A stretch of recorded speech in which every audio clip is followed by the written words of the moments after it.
Chapter 11. One evening, 2 months later, I was sitting in my laboratory. Most of my work was done, and I could finish the Woman Master that night. But I wondered if I should finish the work. Was I making a monster more evil than the first creature, perhaps 1,000 times more evil? How could I know? Perhaps the Woman Master would be another murderer. She had not promised to stay away from other people. Perhaps the two monsters would hate each other and would kill and murder and destroy without end.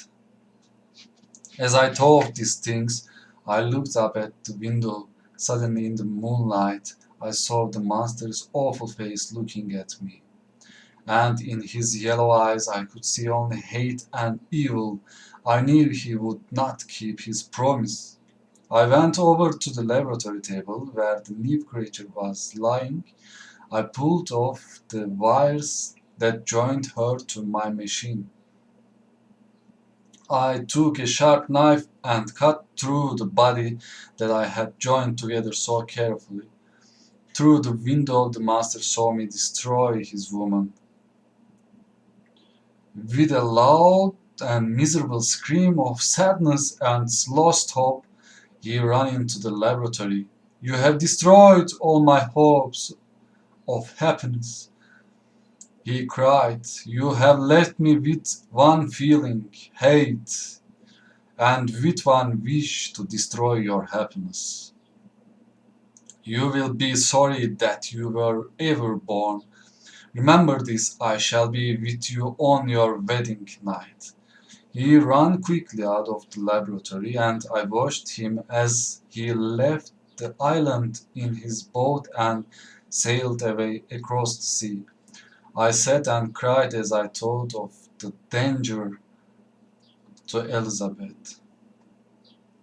But I knew that Master would not visit us until our wedding night. I would not die easily, and I would try to kill him before he could kill me. The next morning I received a letter from Henry. He told me that he was waiting for me to return.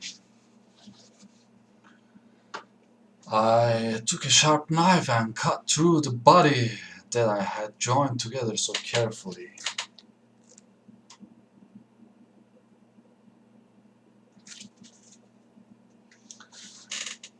I decided to clear the laboratory and to leave the island on the following day, so I returned to the laboratory where the pieces of the woman monster's body still lay on the floor.